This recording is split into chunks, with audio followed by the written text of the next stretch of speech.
Assalamualaikum warahmatullahi wabarakatuh. Kami dari kelompok 9 akan mempresentasikan tentang chapter 11 yaitu metodologi portofolio investasi. Saya Anita Fernanda, NRP 052184000029. Saya Raka Abadi Susilo, NRP 052118400102. Saya Prisa Anggreni, NRP 105. Saya Sarah Safira, NRP 120. Berikut adalah topik pembahasan dari chapter 11. Yang pertama akan dibahas oleh Aprisa. Yang pertama itu ada metodologi portofolio investasi. Jadi seperti individu yang mungkin memiliki portofolio dari saham dan obligasi, perusahaan juga memiliki portofolio tentang teknologi. Jadi dalam metodologi portofolio investasi itu merupakan teknik evaluasi investasi TI yang berdasarkan dengan manajemen portofolio. Dalam manajemen portofolio terdapat aktivitas pengumpulan semua investasi TI dalam suatu tempat dan kemudian dikontrol sebagai satu set kegiatan yang saling terkait.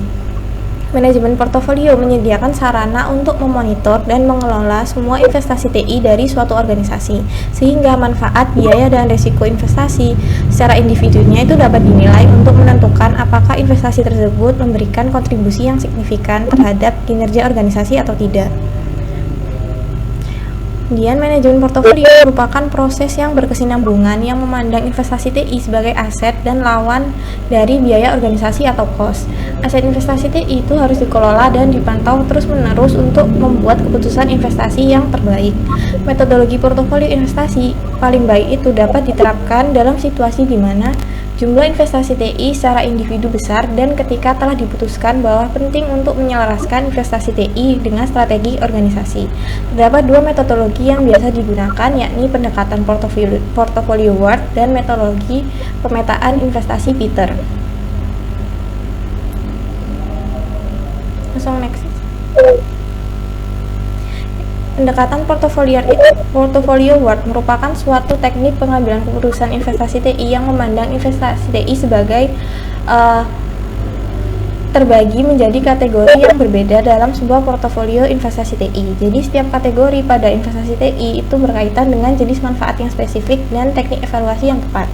Kategori ini disesuaikan dengan peran yang dimainkan dalam organisasi dan kebutuhan yang dibuat dalam bisnis untuk mengungkapkan hubungan antara investasi TI dan kesuksesan bisnis, serta memberikan arahan cara evaluasi. Setiap kategori dimaksudkan untuk memenuhi tujuan tertentu dan diharapkan dapat memberikan manfaat tertentu pula. Jadi yang pertama, terdapat kategori investasi strategis atau strategic investment. Merupakan suatu strategi yang memfasilitasi perubahan dalam organisasi dalam upaya untuk mencapai tujuan dan mencapai keunggulan kompetitif.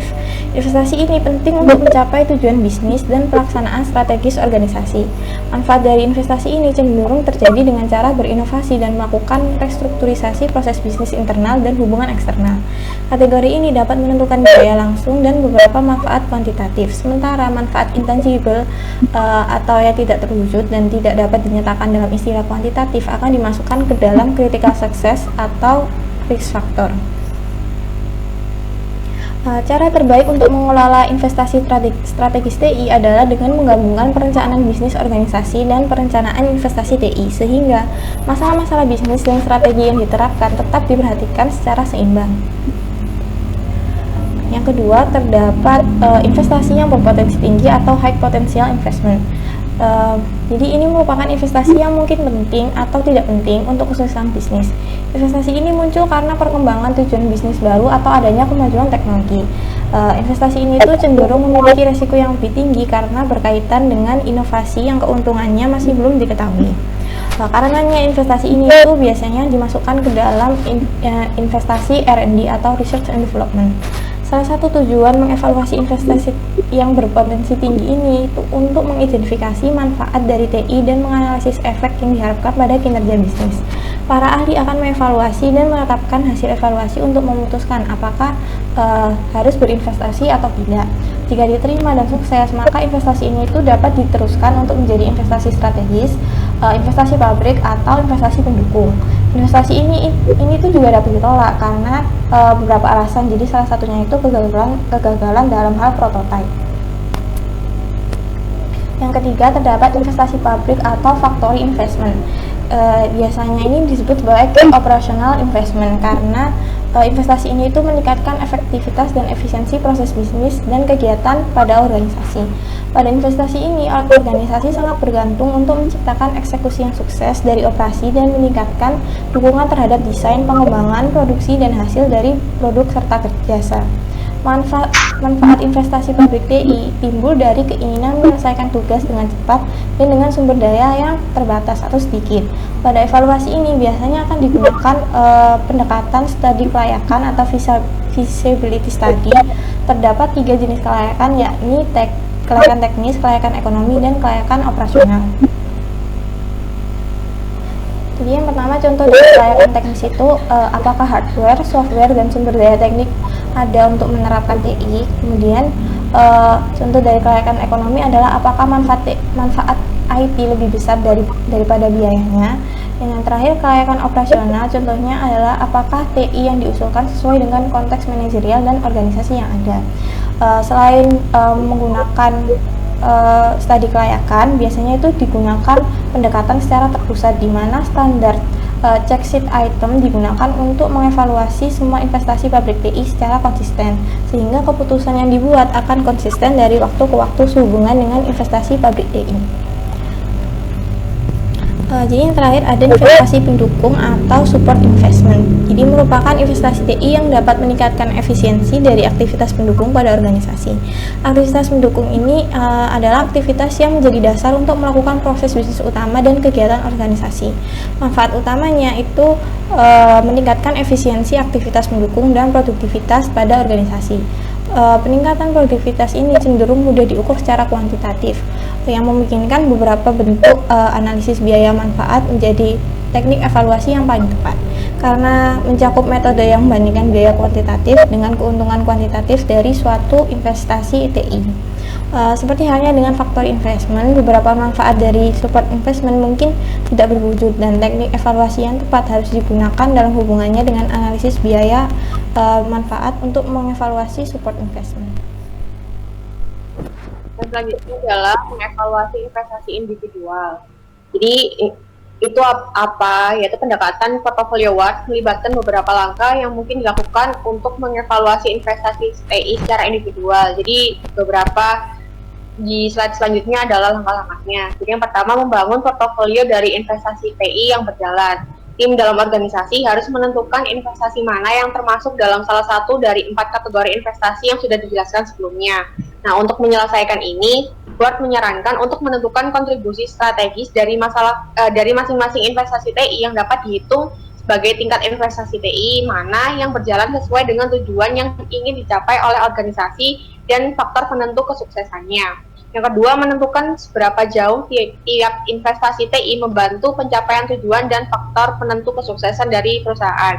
Satu metode yang dapat dilakukan yaitu menentukan apakah suatu investasi TI berkontribusi strategis besar, sedang atau kecil. Investasi strategis TI akan berkontribusi besar, sedangkan potensi investasi yang tinggi memungkinkan berkontribusi sedang atau besar. Investasi pabrik akan berkontribusi antara sedang atau kecil, dan dukungan investasi akan berkontribusi sangat kecil dalam pencapaian tujuan. Selanjutnya yang ketiga, mengevaluasi investasi TI. Dalam mengevaluasi investasi TI itu terdapat beberapa tipe dari teknik evaluasi yang ada, yaitu yang pertama, investasi strategis TI mempunyai keuntungan intangible. Karena itu, teknik evaluasi yang melihat kedua sisi, tangible atau intangible, bisa jadi paling cocok untuk investasi strategis TI dan dapat menggunakan CSF analysis, multi-factor scoring method, balance scorecard, dan lainnya. Yang kedua, investasi TI yang berpotensi tinggi cenderung memiliki resiko dan mempunyai keuntungan biaya yang tidak diketahui oleh pembuat keputusan. Maka dibutuhkan teknik evaluasi yang mempertimbangkan resiko seperti menggunakan multi-objektif, multi-kriteria methods, Delphi methods, benefit risk analysis, proses quality management. Yang ketiga, investasi pabrik ditujukan untuk mengembangkan performance operasional dari organisasi. Keuntungan dan biaya investasi pabrik cenderung tangible, maka cost benefit analysis, net present value analysis, return on investment, atau teknik finansial yang lainnya, yaitu teknik-teknik yang paling cocok untuk digunakan. Nah, pada beberapa kasus keuntungan yang paling penting dari investasi pabrik bisa jadi intangible. Maka Ward sendiri menyarankan untuk menggunakan CSF analysis. Yang keempat, yaitu investasi dukungan TI, arahan untuk mengembangkan aspek produktivitas dari organisasi dan mengembangkan umumnya dihitung dari kuantitatifnya. Maka investasi dukungan TI ini dievaluasi dengan teknik finansial seperti cost benefit analysis, net present value analysis, dan payback period. Nah, beberapa manfaat penting dari dukungan TI mungkin juga tidak berwujud, dan manfaat ini harus dipertimbangkan dalam analisis. Kemungkinan besar akan digabungkan dalam analisis secara terpisah untuk mendukung beberapa evaluasi yang ada, misalkan evaluasi keuangan. Nah, harus diakui bahwa organisasi biasanya telah menerima teknik evaluasi yang biasanya digunakan untuk mengevaluasi jenis investasi TI tertentu seperti yang sudah dijelaskan sebelumnya. Nah, pertimbangan harus diberikan pada teknik yang biasa digunakan saat memilih teknik evaluasi. Selanjutnya, menentukan prioritas. Nah, di sini untuk menentukan prioritas investasi TI, Ward menyarankan untuk mempertimbangkan 3 hal, yaitu keuntungan TI, biaya TI, dan risiko TI. Kemudian pada masing-masing investasi tersebut ditentukan prioritas berdasarkan aturan prioritas. Penentuan prioritas ini dari investasi dukungan TI dan investasi strategis TI dapat dikatakan cukup sederhana. Nah, untuk investasi dukungan TI yang mendapatkan keuntungan paling besar dengan sumber daya yang paling sedikit harus mendapatkan prioritas tertinggi. Dengan kata lain, investasi TI dengan rasio keuntungan dan biaya paling tinggi harus lebih diutamakan daripada investasi dengan rasio yang lebih rendah. Yang pertama, misalkan prioritisasi untuk permasalahan strategis investasi TI. Nah, contoh di sini, misalkan untuk memprioritaskan dukungan investasi TI dan untuk memilih salah satu dari 3 aset yang ada. Jadi pada tabel tersebut menyajikan bahwa rasio manfaat terhadap biaya untuk setiap alternatif investasi, dukungan, dan prioritas yang disesuaikan untuk investasi itu dipilih prioritas tertinggi dengan rasio paling tinggi, yaitu 1, jadi 4 juta per 2 juta sama dengan 2. Kemudian di sini selanjutnya, selain faktor mencapai tujuan bisnis, menurut Ward itu efek risiko bisnis dan infrastruktur juga penting untuk dipertimbangkan. Nah, misalkan harus memprioritaskan di antara 3 pabrik yang berbeda, jadi ada faktor ekonomi dan non-ekonomi yang sama penting. Nah, misalkan ada 10 manajer untuk yang harus memilih untuk menghitung setiap alternatif investasi pabrik menggunakan 4 faktor yang telah disarankan Ward pada slide-slide sebelumnya. Dan rata-rata perhitungan dari 10 manajer tersebut digunakan untuk menentukan prioritas investasi. Jadi 3 alternatif tersebut akan dihitung untuk menggunakan skala 1-9, di mana 1 merepresentasikan nilai yang buruk, sedangkan 9 nilai yang baik dalam kriteria kepuasan. Nah, selain itu juga dianggap bobot diberikan pada setiap faktor berdasarkan evaluasi tingkat kepentingannya juga. Selanjutnya, misalkan perhitungan investasi TI dengan metode Ward. Di sini ada tabel yaitu bobot faktor yang dikalikan nilai dengan jumlah dari setiap alternatifnya. Nah, alternatif dengan nilai tertinggi adalah alternatif paling baik. Nah, dari tabel tersebut hasilnya pabrik A menjadi prioritas tertinggi untuk melakukan investasi, yaitu totalnya 6,6 dari seluruh bobot faktor dan jumlah yang telah dikalikan. Nah, selanjutnya misalkan asumsi itu total biaya di pabrik, misalkan ABC itu 2 juta, 1,2 juta, 1,250 juta. Walaupun dalam perhitungan faktor pabrik A sebelumnya, itu yang terbaik adalah pabrik A, yaitu mendapatkan prioritas tertinggi. Nah, mungkin bisa tidak diberikan nilai tertinggi karena biayanya misalkan lebih besar.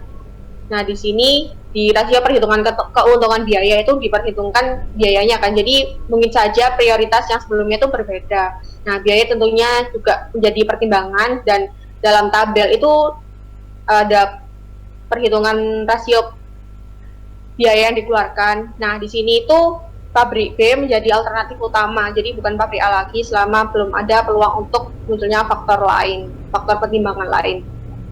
Nah, kesimpulan dari metode Ward ini, kategori investasi yang terakhir yaitu investasi berpotensi tinggi. Nah, di sini menyiapkan prioritas untuk investasi berpotensi tinggi mungkin bisa lebih sulit daripada investasi pabrik dengan keuntungan non-ekonomi. Nah, di investasi berpotensi tinggi bisa seperti investasi riset dan pengembangan atau R&D, dan seringkali membutuhkan analisa yang cepat dan implementasi dari sebuah prototipe untuk menentukan lamanya investasi jika dilakukan. Nah, seringkali sebuah analisis dari sumber daya yang tersedia dilakukan, misalkan kondisi ekonomi, teknis, atau organisasi juga dimaksudkan ke dalam hal kemampuan teknis, pengetahuan karyawan, keuangan, atau budaya organisasi juga. Nah, di tabel tersebut disajikan kesimpulan dari metode WORK untuk setiap kategori yang digunakan untuk menentukan prioritas. Nah, misalkan di kategori yang investasi strategis, itu tujuannya untuk mencapai tujuan bisnis dan pelaksanaan strategi bisnis organisasi. Nah, manfaatnya yang tangible, teknik evaluasinya yaitu dilihat dari kedua sisi, tangible dan intangible, dengan CSF analisis, multi-factor scoring, method, dan balance scorecard. Kemudian aturan prioritasnya, investasi TI strategis ini berkontribusi banyak untuk tujuan bisnis yang menggunakan paling sedikit sumber daya harus menjadi prioritas tinggi. Kemudian yang kedua, investasi yang berpotensi tinggi dengan tujuan penting atau tidak penting untuk kesuksesan bisnis. Manfaatnya itu tidak diketahui keuntungannya. Teknik evaluasinya bisa mempertimbangkan resiko dengan menggunakan multi-objektif, multi-kriteria method, Delphi method, benefit risk analysis, proses quality management.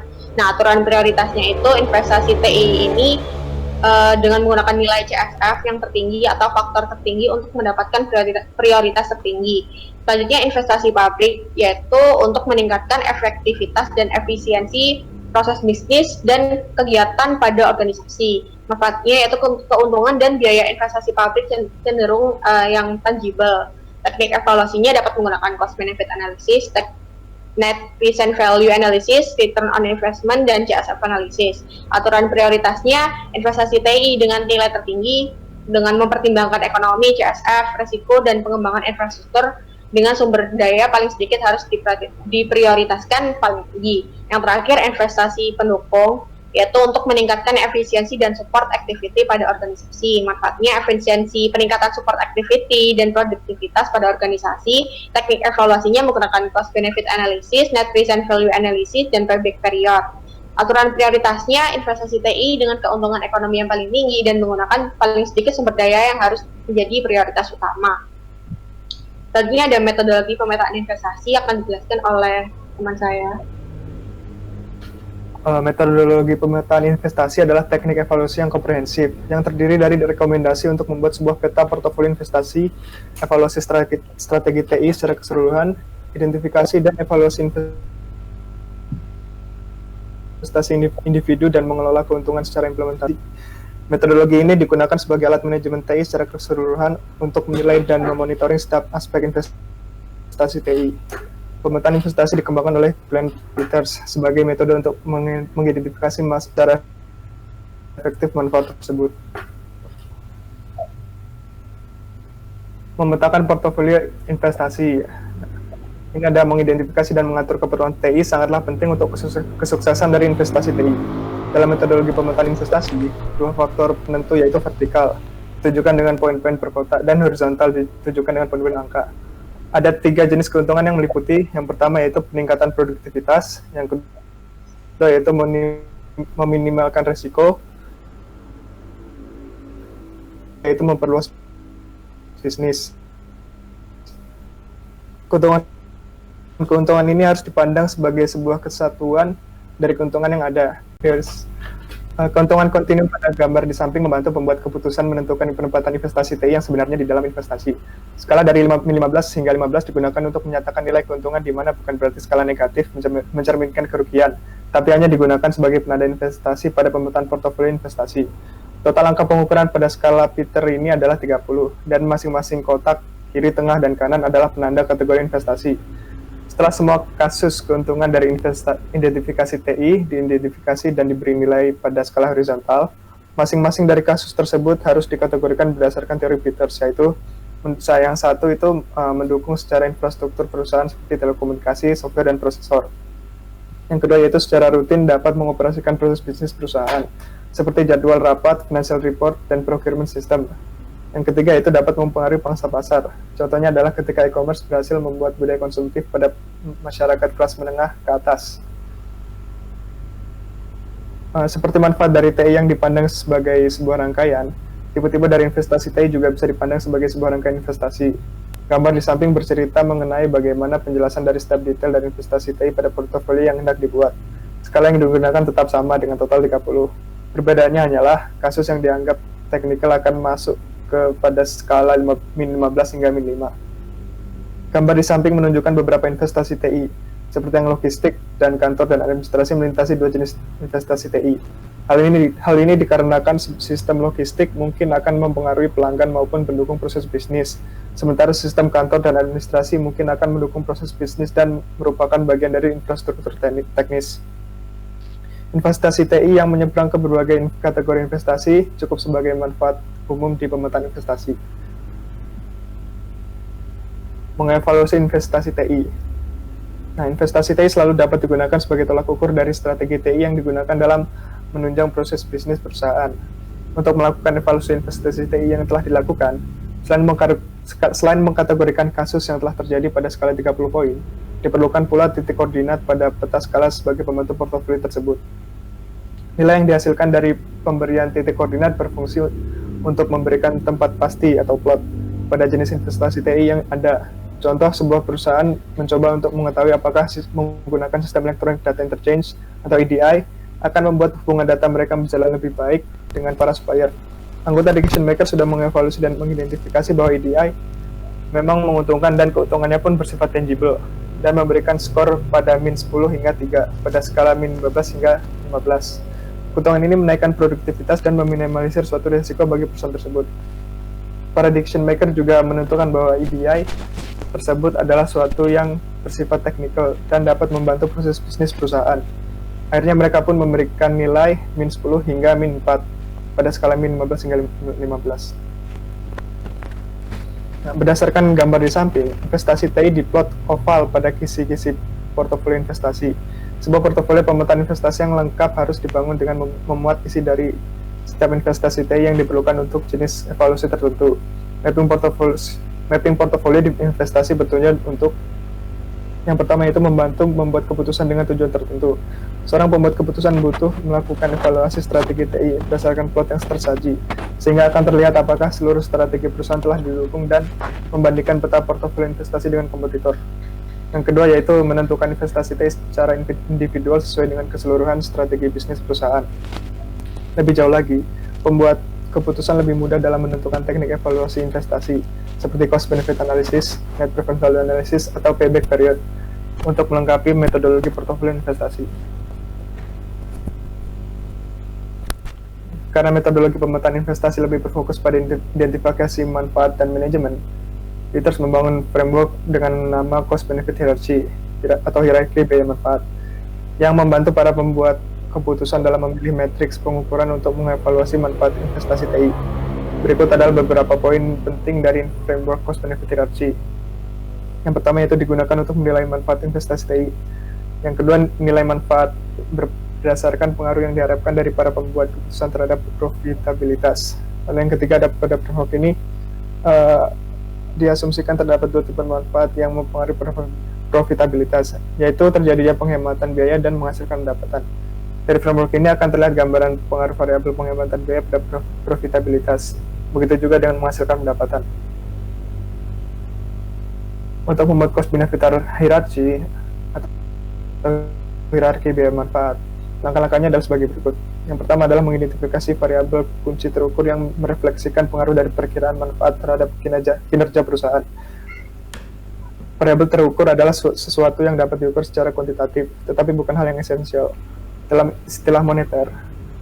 Contohnya adalah perputaran persediaan, waktu tunggu pelanggan, waktu untuk melakukan perbaikan, dan jumlah panggilan berjalan per hari.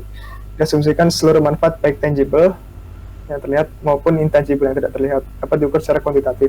Lalu yang kedua ada mengidentifikasi perkiraan perubahan yang terjadi pada variabel kunci dan pengaruhnya terhadap profitabilitas.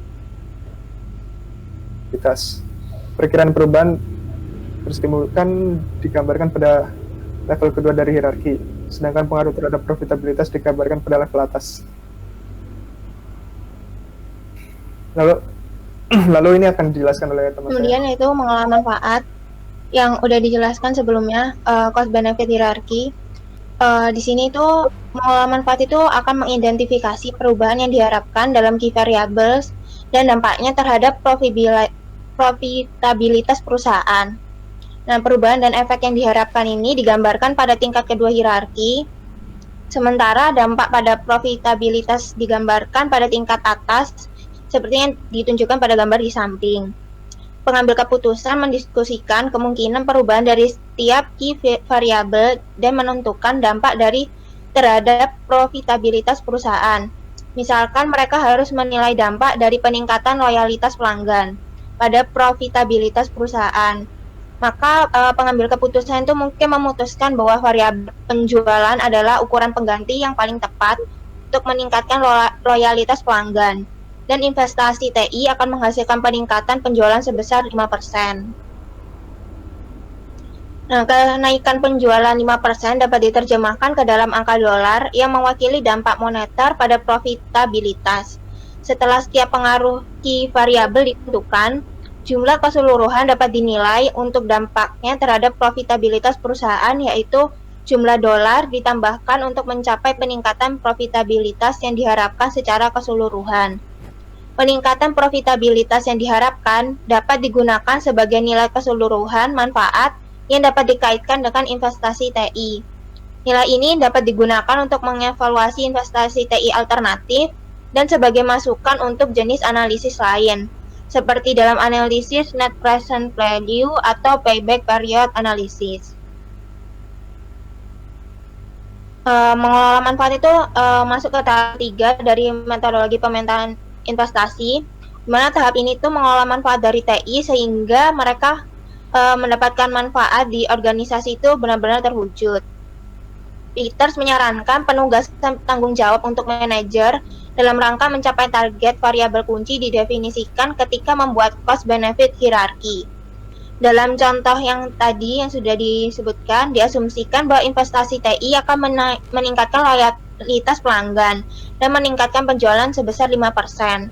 Maka seorang manajer akan bertanggung jawab menggunakan TI untuk meningkatkan loyalitas pelanggan sehingga penjualan akan meningkat sebesar 5%. Kemudian manajer akan menetapkan tanggung jawab dukungan terhadap bawahannya untuk benar-benar membawa peningkatan 5% dalam penjualan. Seorang manajer bertanggung jawab untuk mengelola masing-masing variabel kunci dan mencapai target yang diharapkan. Penetapan tanggung jawab mungkin merupakan metode yang tepat untuk mengelola manfaat, namun penggunaannya tetap harus diperhatikan. Karena banyak kasus variabel kunci utama untuk manfaat dari TI itu mungkin sebagai langkah terbaik, namun juga bisa tidak. Sehingga perawatan terbaik harus diambil dalam memilih tolak ukur utama sehingga manajer berfokus pada faktor yang membuat perbedaan. Selanjutnya, subjektivitas bahwa pengambil keputusan yang diperlukan untuk digunakan dalam banyak tahapan metodologi pemetaan investasi dapat menyebabkan kekhawatiran. Akibatnya, organisasi yang menggunakan metodologi ini harus menyadari kelemahan dan bersiap untuk mengimbangi kelemahan tersebut. Kemudian metodologi portofolio investasi lainnya, yaitu ada dua, menurut Berghog dan Mertens dan Bedel. Menurut Berghog dan Mertens, ini tuh mengevaluasi kontribusi investasi terhadap domain bisnis, kontribusi terhadap teknologi domain, dan dampak finansial dengan analisis net present value. Sedangkan menurut Bedel mengasumsikan bahwa TI mendukung kegiatan usaha dan beberapa kegiatan bisnis yang lebih penting daripada hal lainnya. Hal ini juga mengasumsikan bahwa efektivitas dan efisiensi TI menentukan kualitasnya. Metodologi portofolio investasi menurut Berghog dan Mertens itu mengevaluasi kontribusi investasi TI terhadap domain bisnis, kemudian kontribusi terhadap teknologi domain dan dampak finansial dengan menganalisis net present. Untuk menilai kontribusi bisnis dan teknologi, kriteria evaluasi untuk metodologi ekonomi informasi yang digunakan adalah sebuah weighted scoring method, serupa dengan yang disajikan dalam sebelumnya pada chapter 8.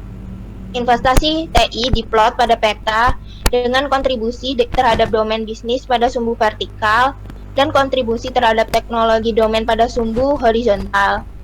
Kemudian analisis keuangan net present value menentukan ukuran data yang mewakili setiap investasi TI.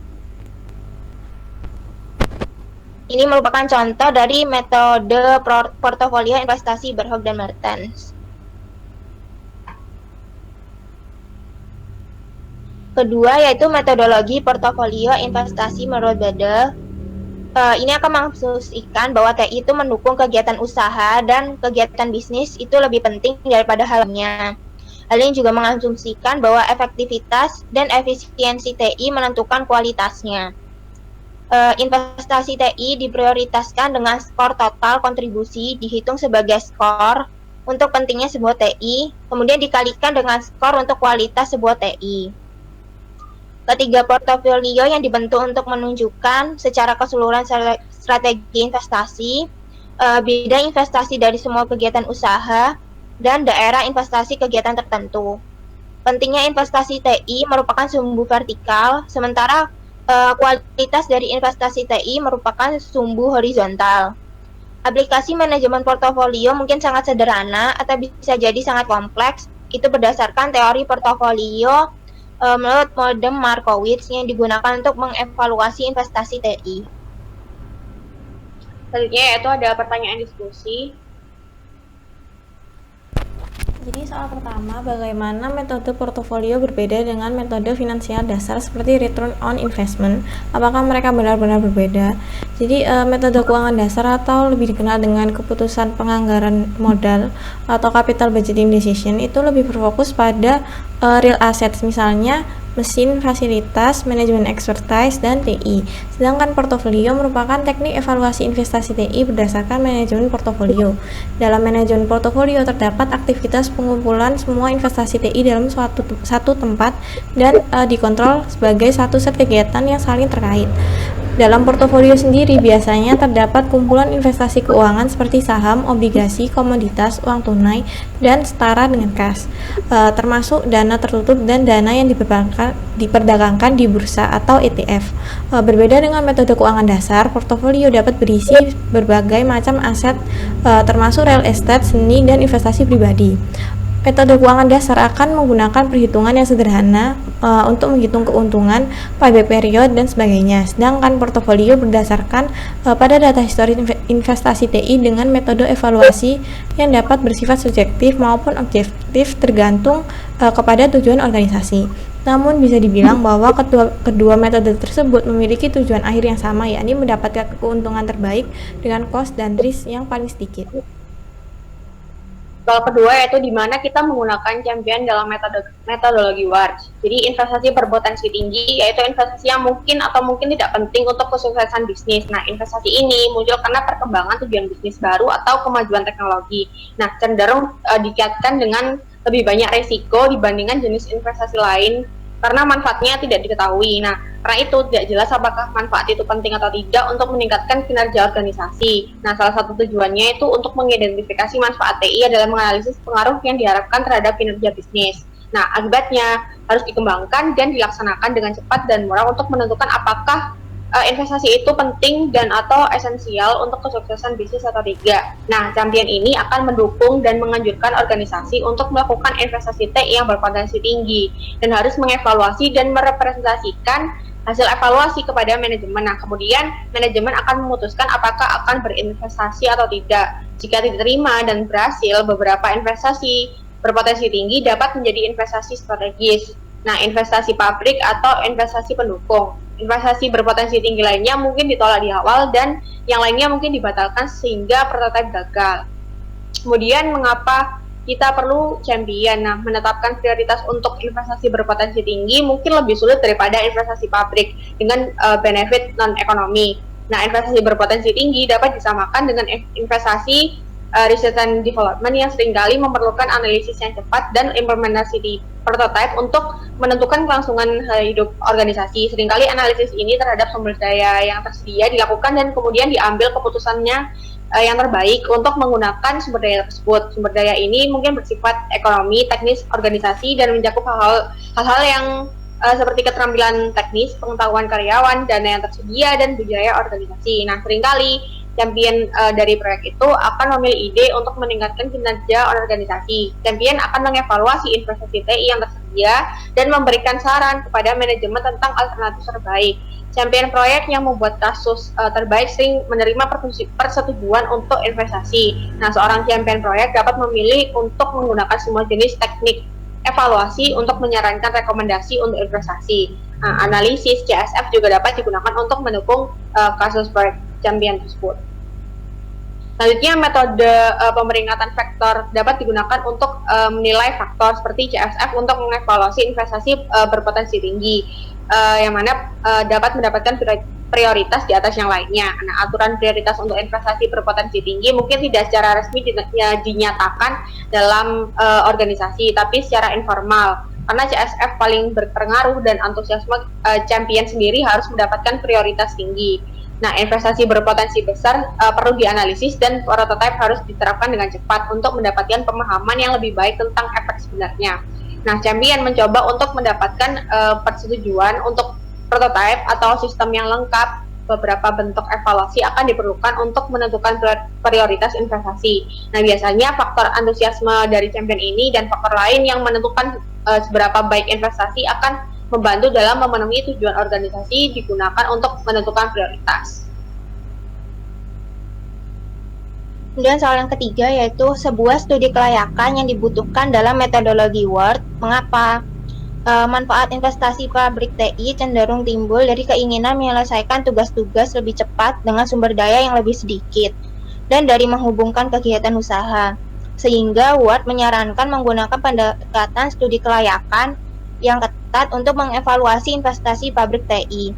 Studi kelayakan menganalisis apakah suatu investasi itu layak untuk diberikan sumber daya organisasi dan adanya kendala atau tidak.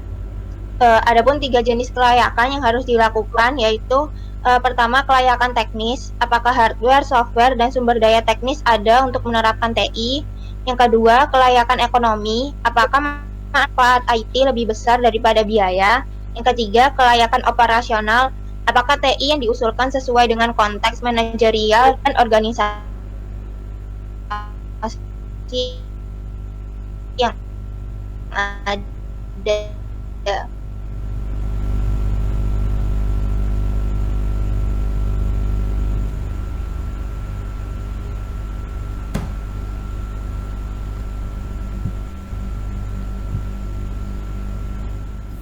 Menamakan investasi IT mana yang akan dengan IT, biaya IT, dan risiko IT.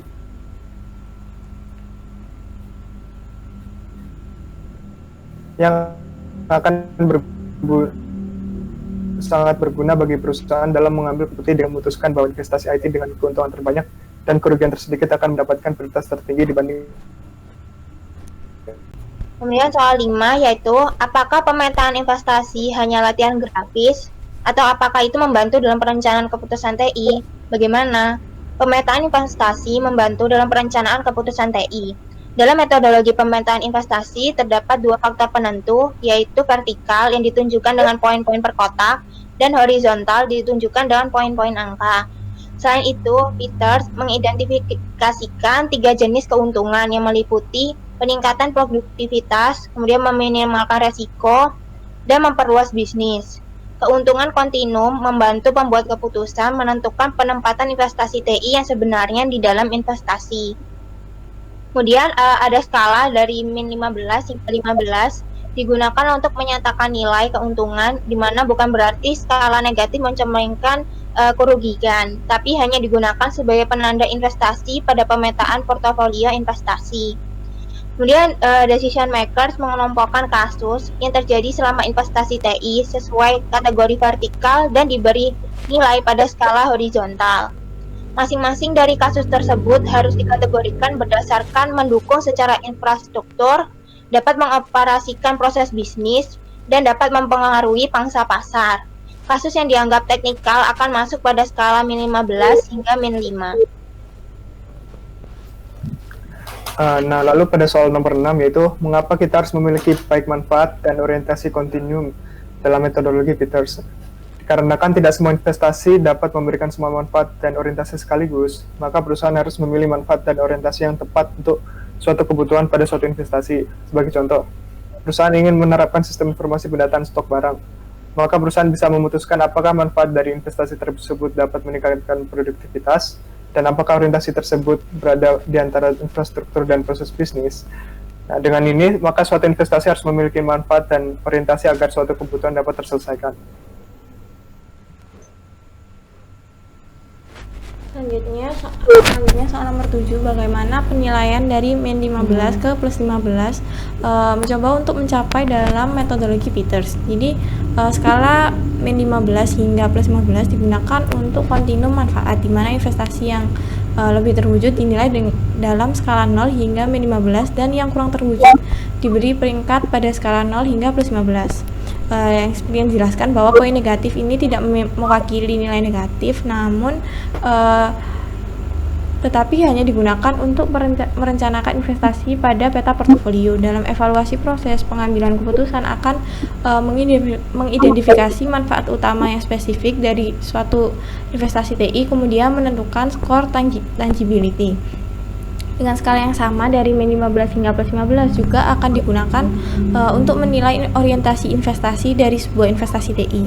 Setiap kategori investasi orientasi memiliki 10 poin dengan total 30 poin untuk investasi orientasi. Investasi TI yang sangat terkait dengan teknik infrastruktur akan diberi skor min 15 hingga min 5, sedangkan yang dekat atau berhubungan langsung dengan pelanggan akan dinilai antara plus 5 dan plus 15. Investasi yang mendukung operasi bisnis suatu organisasi akan diberi skor antara min 5 dan plus 5. Beberapa investasi TI akan menyeberang ke berbagai kategori investasi dan manfaat investasi. Hal ini merupakan situasi yang cukup umum dalam pemetaan investasi. Soal ke-8, jelaskan penggunaan cost benefit hierarki di Peters metodologi. Di metodologi pemetaan investasi difokuskan pada identifikasi dan manajemen manfaat dari Peters, mengembangkan kerangka kerja yaitu disebut cost benefit hierarki yang membantu mengambil keputusan dalam memilih metrik yang dapat diukur untuk mengevaluasi manfaat investasi TI. Cost benefit hierarki adalah kerangka kerja yang dapat digunakan untuk menilai manfaat dari investasi TI. Nilai manfaat didasarkan pada dampak yang diharapkan terhadap profitabilitas. Nah, dalam kerangka ini diasumsikan ada dua jenis manfaat yang mempengaruhi profitabilitas, yaitu yang pertama memberikan penghematan biaya dan yang kedua yaitu menghasilkan pendapatan. Cost benefit hierarki menggambarkan variabel penghematan biaya dan pengaruhnya terhadap profitabilitas di salah satu sisi hierarki dan variabel penghasil pendapatan dan efeknya yang sesuai di sisi lainnya. Nah, langkah pertama dalam mengembangkan cost benefit hierarki bagi pengguna atau beberapa kelompok stakeholder atau pemangku kepentingan lainnya untuk mengidentifikasi variabel kunci yang dapat diukur untuk mencerminkan dampak manfaat yang diharapkan pada kinerja organisasi. Nah, contoh ada pada bab 1. Kemudian setidaknya satu variabel kunci harus dipilih untuk mengukur setiap manfaat utama. Variabel terukur adalah variabel yang dapat diukur dalam istilah kuantitatif dan mungkin tetapi tidak esensial dalam istilah moneter. Beberapa contoh variabel terukur yaitu perputaran persediaan, waktu tunggu pelanggan, waktu melakukan perbaikan, dan jumlah penjualan per hari. Diasumsikan bahwa misalkan semua manfaat baik yang berwujud atau tidak berwujud dapat diukur secara kuantitatif. Nah, manfaat tak terwujud harus diukur dengan variabel pengganti yang dianggap oleh pembuat keputusan sebagai tindakan pengganti yang tepat. Variabel kunci yang dapat diukur digambarkan sebagai dasar dalam cost benefit hierarki. Langkah kedua dalam pengembangan cost benefit hierarki yaitu mengidentifikasi perubahan yang diharapkan dalam variabel kunci. Nah, dan dampaknya terhadap profitabilitas. Perubahan dan efek yang diharapkan digambarkan pada level kedua dari hierarki, sedangkan dampak pada profitabilitas digambarkan pada level atas. Pengambilan keputusan mendiskusikan kemungkinan perubahan dari setiap variabel kunci secara individual dan menentukan dampak individual mereka terhadap profitabilitas perusahaan. Setiap pengaruh variabel kunci ditentukan jumlah keseluruhan dapat dinilai untuk dampaknya serta profitabilitas, yaitu jumlah misalkan dolar individu bertambah bersama untuk mencapai peningkatan profitabilitas yang diharapkan secara keseluruhan. Peningkatan profitabilitas yang diharapkan dapat digunakan sebagai nilai keseluruhan manfaat yang dapat dikaitkan dengan investasi TI. Nilai ini dapat digunakan untuk mengevaluasi investasi TI alternatif. Nilai juga dapat digunakan sebagai masukan untuk jenis analisis lain seperti net present value or payback period analysis. Nah, tahapan terakhir yaitu ketiga dari pemetaan investasi Peters adalah mengelola manfaat TI sehingga benar-benar terwujud cara menguntungkan bagi suatu organisasi. Peters menyarankan pemberian tanggung jawab kepada manajer untuk mencapai target variabel kunci yang ditentukan saat membuat cost benefit hierarki.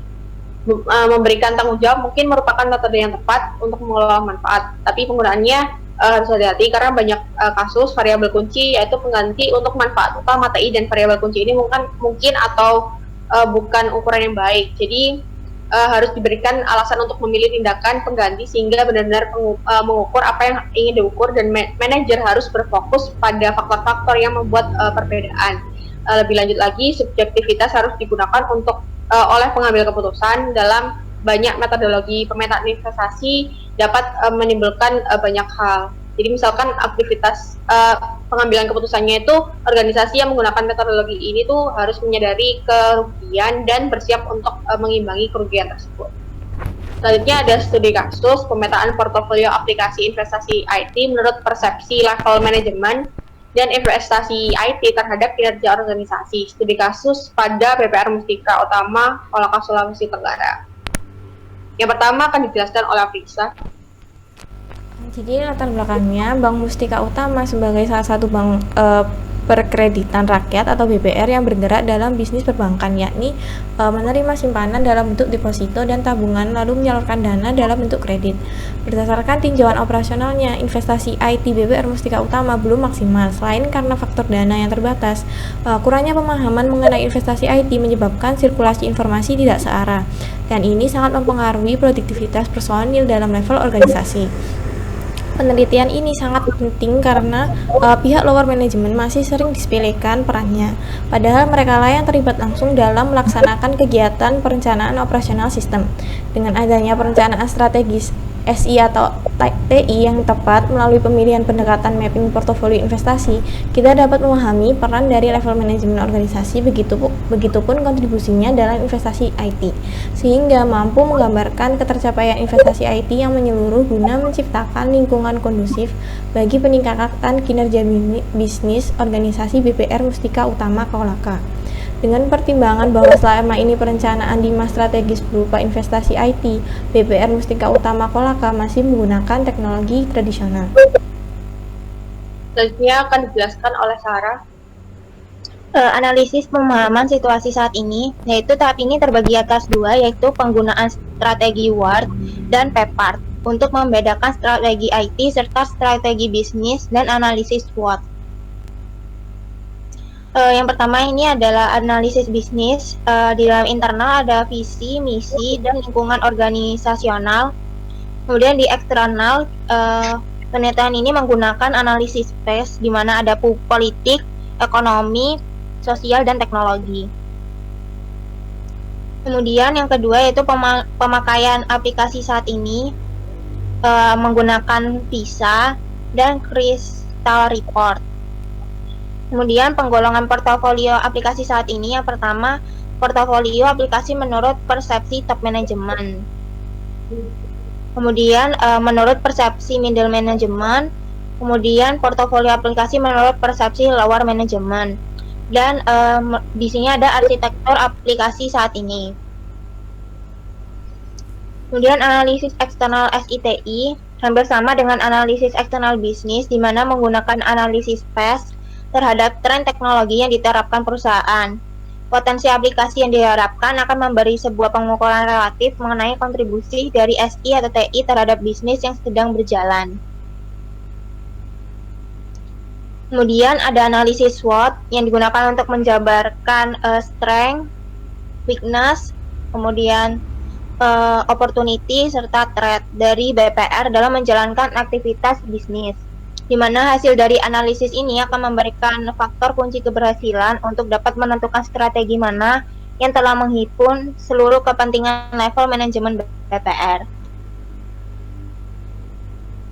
Berikut merupakan faktor internal IT BPR Mustika Utama Kolaka yang menurut beberapa persepsi, yaitu faktor strategik internal IT top management, kemudian eksternal top management, internal IT middle management, eksternal IT middle management, internal IT lower management, dan eksternal IT lower management.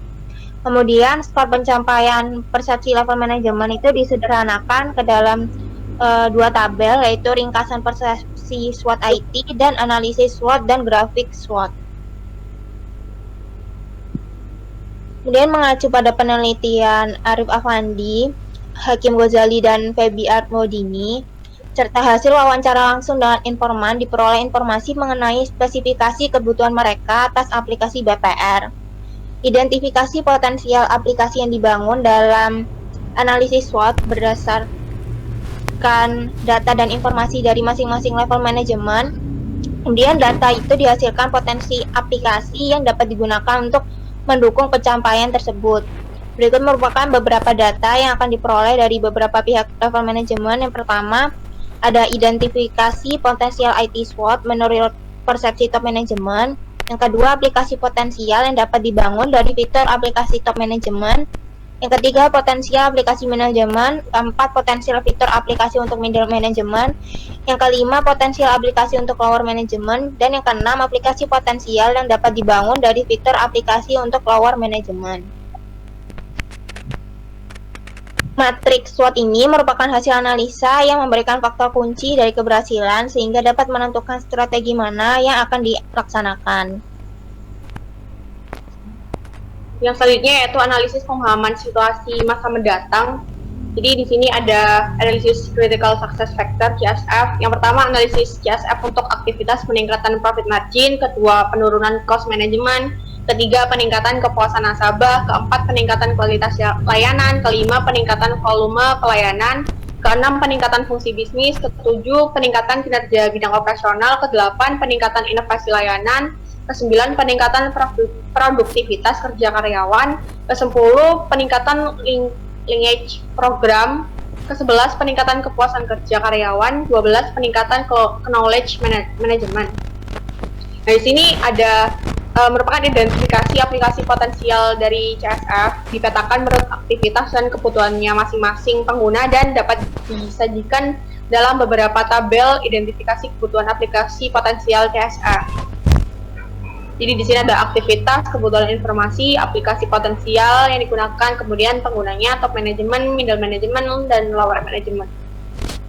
Di sini mengacu pada temuan Rahim Ghazali 2007 dari hasil wawancara dengan informan dari Bank BPR, diperoleh informasi identifikasi potensial aplikasi. Nah, potensi aplikasi ini akan dikembangkan menurut analisis CSF, yaitu ada pada tabel berikut ini. Jadi ada jenis potensi aplikasi, beberapa tersebut dari 19 tersebut dan penggunanya masing-masing.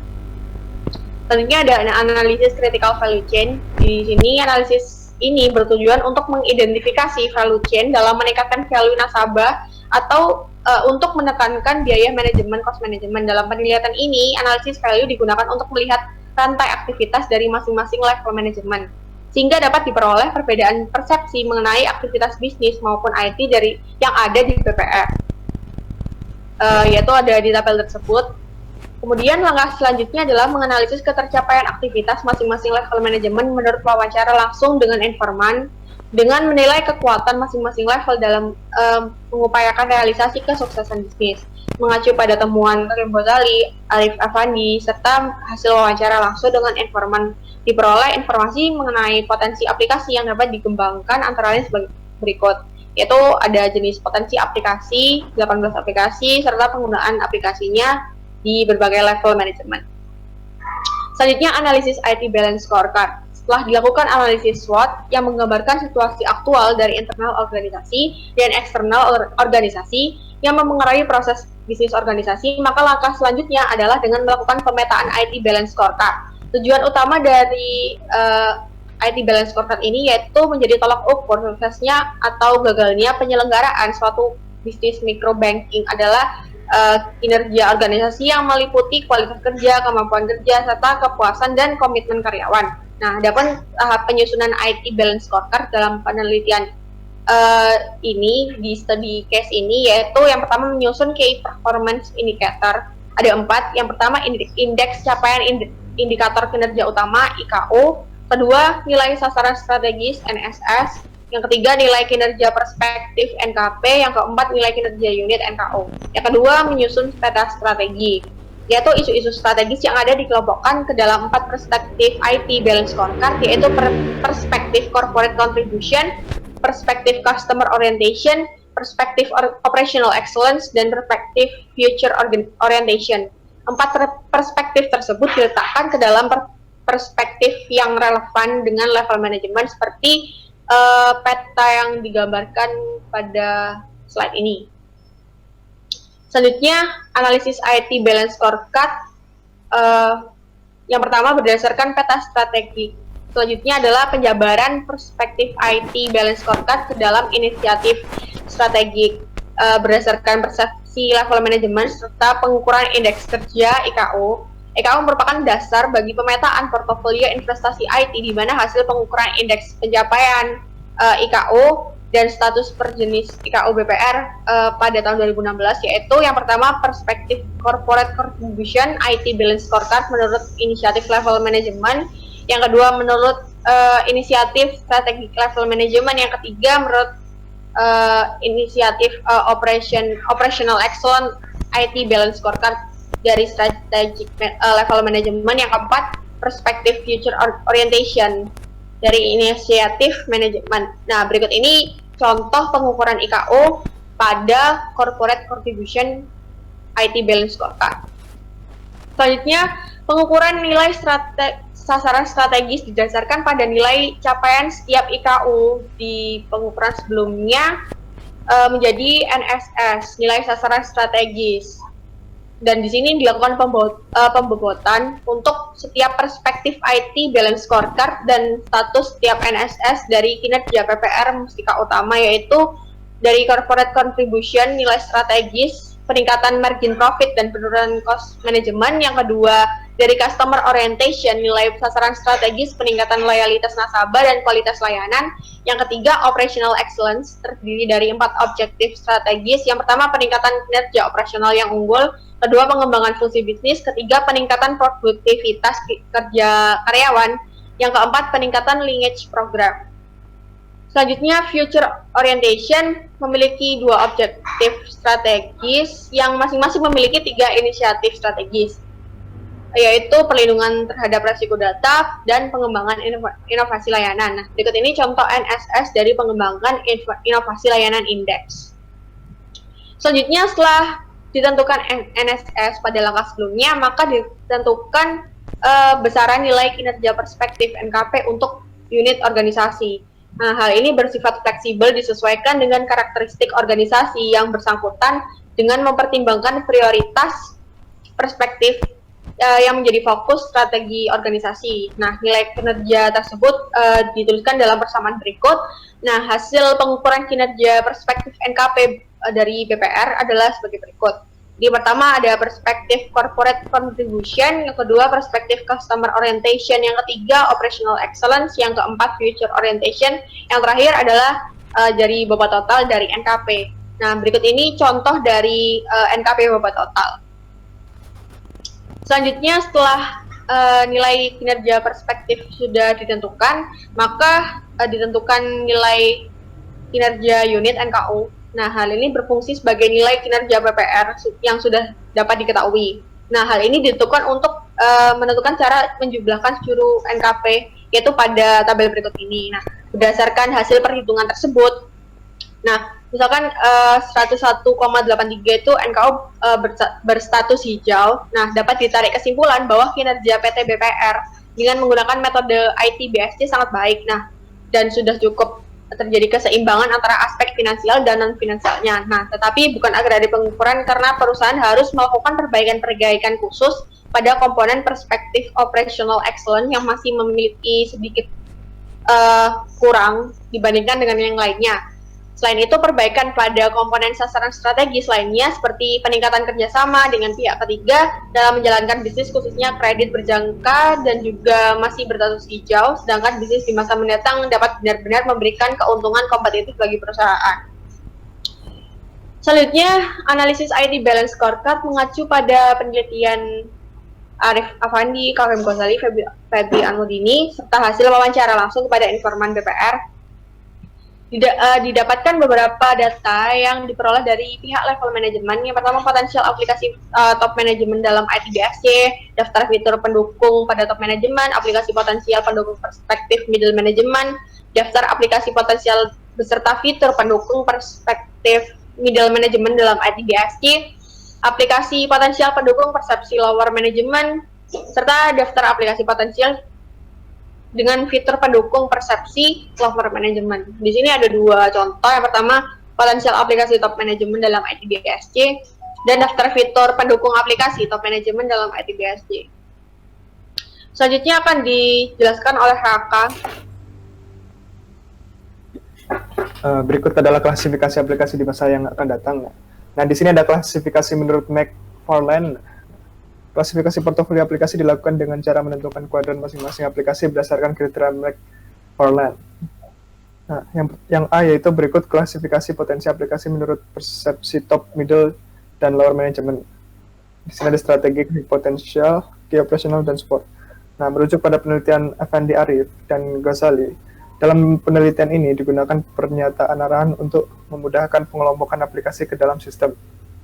Spesifikasi aplikasi tersebut disusun berdasarkan validasi atas konfirmasi informan. Lalu yang B ada pernyataan retoris. Nah, berdasarkan validasi dari informan, maka dapat disajikan klasifikasi kebutuhan portofolio aplikasi berikut ini. Nah, berdasarkan tabel pernyataan di atas, maka selanjutnya adalah menjabarkan pengaruh aplikasi terhadap faktor yang ada. Korelasi dibangun berdasarkan pertanyaan pada lampiran 3. Adapun jabaran mengenai korelasi tersebut dapat dilihat dalam tabel berikut. Klasifikasi aplikasi potensial menurut McFarlane Grid. Seperti pada gambar.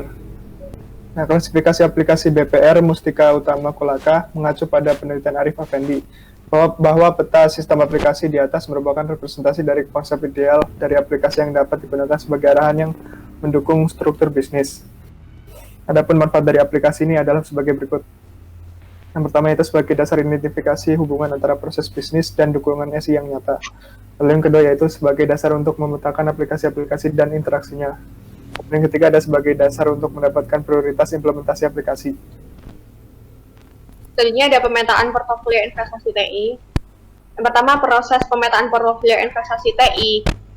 Proses pemetaan ini terdiri dari rangkaian aktivitas untuk menggambarkan kondisi portofolio aplikasi investasi IT saat ini dan di masa mendatang, dan analisis potensial di masa mendatang menghasilkan perencanaan sistem yang efektif bagi kebutuhan seluruh stakeholder pengguna level manajemen untuk memperbaiki kinerja bisnis di masa mendatang. Yang pertama yaitu memetakan portofolio aplikasi saat ini dan nanti. Yang kedua, mengevaluasi potensial aplikasi kini dan nanti, yang terdiri dari dua hal, yaitu evaluasi potensial aplikasi berdasarkan dukungan pada sistem, kemudian terdapat evaluasi proses bisnis. Yang ketiga, mengambil keputusan pengendalian sistem aplikasi, yaitu pengaturan prioritas aplikasi berdasarkan metrik dari IRR dan kontribusinya. Yang pertama yaitu mengacu pada tabel yang ada sebelumnya. Setidaknya terdapat 4 jenis portofolio aplikasi di perusahaan, yaitu 2 jenis portofolio aplikasi saat ini dan 2 portofolio aplikasi di masa mendatang. Diasumsikan bahwa sumbu X merupakan titik koordinat harapan dan sumbu Y merupakan titik koordinat aktual. Yang mana semakin mendekati angka positif 0 sampai plus 15, maka aplikasi didefinisikan sebagai aplikasi yang layak dipertahankan. Adapun nilai Z sebagai nilai R, yaitu ukuran lingkaran.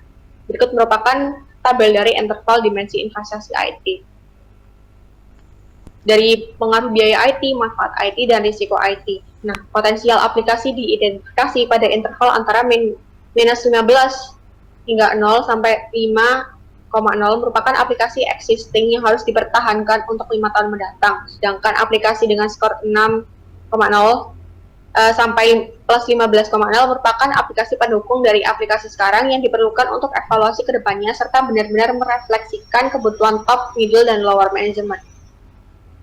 Nah, selanjutnya pemetaan portofolio investasi saat ini menurut persepsi level manajemen, di mana proses identifikasi dilakukan secara terpisah untuk melihat perbedaan masing-masing dalam mendefinisikan sebuah aplikasi potensial. Nah, di sini yang pertama ada peta portofolio aplikasi investasi IT saat ini menurut persepsi top manajemen. Jadi ada PIS, MKIS, EIS, dan OIS.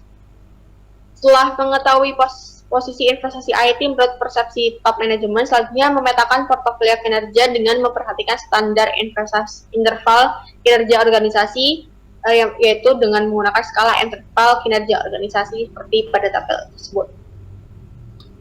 Yang kedua, peta portofolio kinerja saat ini menurut persepsi dari top manajemen organisasi.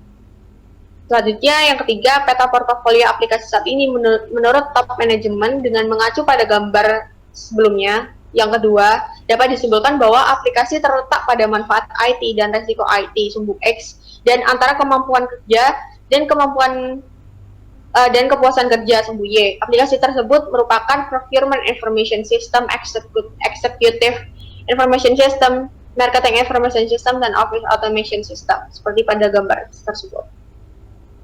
Selanjutnya yang keempat, peta portofolio aplikasi investasi saat ini menurut persepsi middle management, dan yang kelima, peta portofolio kinerja middle management pada saat ini. Keenam, peta portofolio aplikasi saat ini menurut middle management. Ketujuh, peta portofolio aplikasi investasi IT saat ini menurut persepsi dari lower management. Yang kedelapan, peta portofolio kinerja menurut persepsi lower management. Yang kesembilan adalah peta portofolio investasi menurut lower management. Yang ke-11 yaitu ada peta portofolio investasi IT saat ini menurut persepsi manajemen. Jadi di sini ada dua, dan yang kanan adalah peta portofolio kinerja organisasi saat ini menurut persepsi level manajemen. Jadi digabung semuanya. Kemudian yang selanjutnya akan dijelaskan oleh oleh Raka.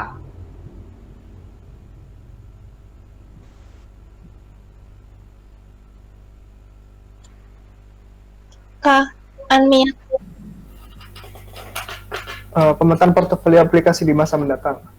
Nah, setelah memahami kondisi aplikasi saat ini, maka langkah selanjutnya adalah memahami potensi aplikasi yang bisa dikembangkan oleh perusahaan terlepas dari kondisi teknologi saat ini yang tidak mendukung proses bisnis. Berikut potensi aplikasi masa mendatang yang dapat dipertimbangkan organisasi.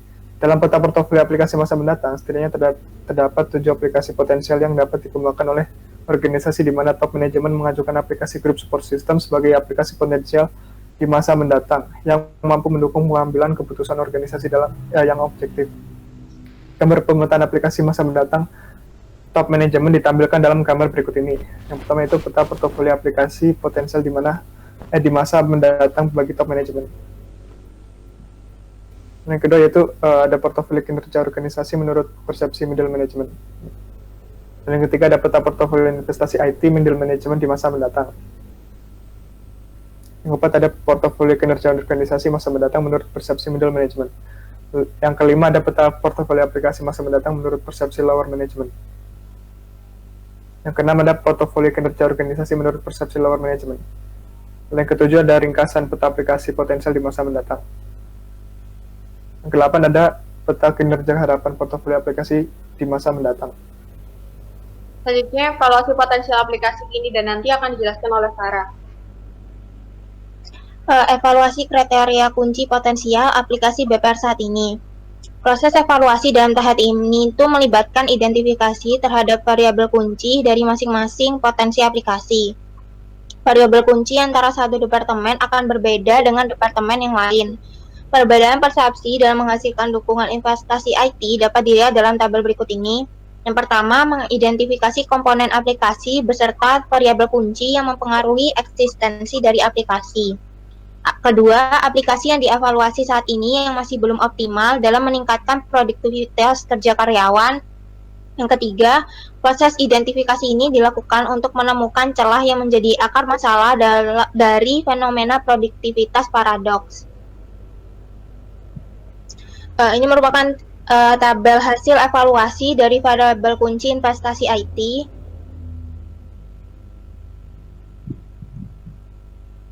Kemudian ini selanjutnya hasil dari evaluasi variabel kunci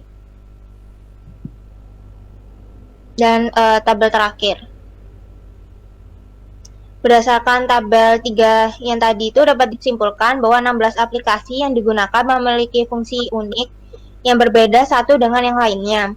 Namun perlu diperhatikan lagi bahwa terdapat beberapa aplikasi yang memiliki kemiripan fungsi, yaitu aplikasi Human Resource untuk modul HR dan aplikasi Human Resource untuk modul kepuasan kerja, di mana untuk efisiensi anggaran aplikasi dapat digabungkan hingga menjadi satu aplikasi yang mewakili kedua aplikasi, yakni dengan menambah fitur kepuasan kerja pada komponen sistem aplikasinya. Penelitian ini menegaskan temuan Peter mengenai pengambilan keputusan objektif dalam pemetaan portofolio investasi perusahaan. Hasil penelitian ini mendukung bahwa keputusan objektif dapat melibatkan komponen utama yang berhubungan dengan metrik keuangan dan komponen kualitatif bisnis atau komponen pendukung. Hasil penelitian ini juga membuktikan temuan Eric Weford yang menyatakan bahwa terdapat hubungan saling melengkapi antara IT dan nilai bisnis, serta dalam pengembangannya, terkait kesulitan untuk mengukur manfaat atau intangible. Dan evaluasi kriteria kunci potensial aplikasi BPR masa mendatang. Setelah mengevaluasi kriteria kunci untuk potensi aplikasi saat ini, langkah selanjutnya adalah menggali kriteria kunci dari aplikasi potensial aplikasi di masa mendatang, di mana aplikasi potensial masa mendatang terdiri dari 7 potensial aplikasi yang antara lain disajikan dalam tabel berikut ini. Nah, dari 7 potensial aplikasi di samping, setidaknya terdapat kemiripan fitur antara aplikasi Human Resource Information System modul HR dengan aplikasi Employee Information System modul HR. Kedua aplikasi ini dapat dikombinasikan agar menghasilkan fitur yang utuh mengenai langkah peningkatan kepuasan kerja karyawan. Evaluasi proses bisnis BPR akan dijelaskan oleh Aprisa. Jadi setelah memahami keunikan dari aplikasi BPR, langkah selanjutnya adalah memahami pengaruh variabel kunci terhadap proses bisnis. Identifikasi dilakukan pada proses pengendalian biaya dan peningkatan laba, di mana pada proses penekanan biaya perusahaan harus mempertimbangkan kontrol biaya rutin dan biaya tambahan yang seringkali mempengaruhi total biaya pada akhir tahun. Di lain pihak, perusahaan harus juga memaksimalkan profit melalui peningkatan volume kredit dengan mempertimbangkan pengaruh kelayakan terhadap intensitas ketersediaan modal kerja perusahaan. Selain itu, perusahaan juga harus semakin meningkatkan kerjasama dengan pihak ketiga, khususnya dalam penanganan kerjasama linkage. Sejauh ini, perusahaan sudah mengupayakan dengan maksimal, yakni sebesar 388 juta rupiah telah dialirkan melalui layanan ini. Di lain pihak, perusahaan juga memaksimalkan dalam pengucuran dana kredit mandiri dengan total 1.530 juta yang cukup besar untuk skala BPR. Selanjutnya, peningkatan volume layanan tabungan dengan mempercepat proses pelayanan sehingga dapat mengurangi jumlah antrian nasabah. Selanjutnya, peningkatan layanan deposito berjangka dapat ditingkatkan, yakni melalui peningkatan jangka waktu penyimpanan dana. Jadi berikut ini adalah gambar analisis proses bisnis BPR.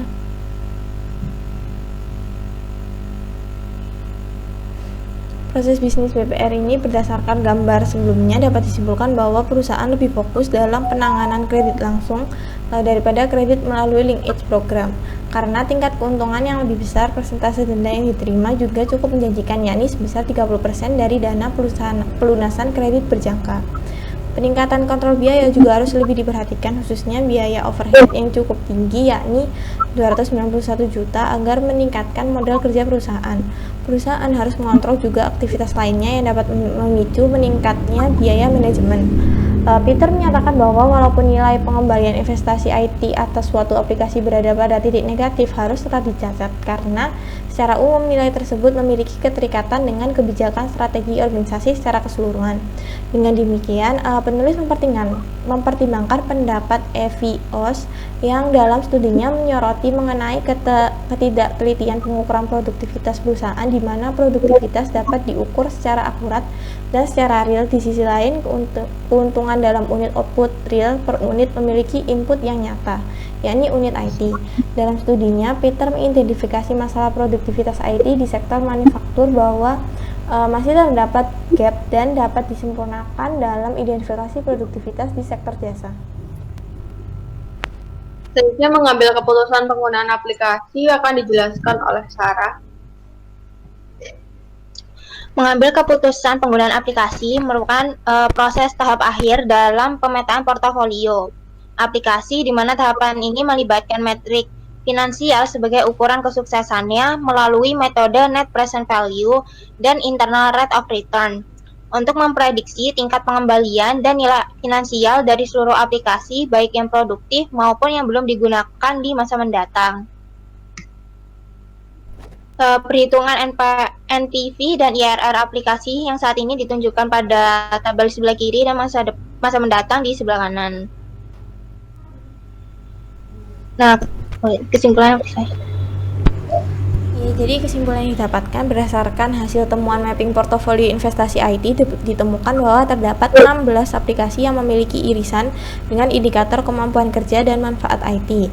Yang pertama adalah Procurement Information System, Marketing Information System, Office Automatic System, Executive Information System, Employee Information System, Financial and Human Resource Information System, Complaint Information System, Employee Information System Module Reward and Punishment, SNMP atau Simple Network Management Protocol, Financial Integrated System Application, Crystal Report, Workflow Application, Inventory Information System, Human Resource Information System Module HR, Human Resource Information System Module Job Satisfaction, dan yang terakhir aplikasi Monitoring Information System. Penelitian ini mendukung bahwa peta portofolio aplikasi sangat dibutuhkan dalam memahami persepsi pengguna mengenai penggunaan suatu aplikasi ideal bagi pengembangan bisnis di masa mendatang.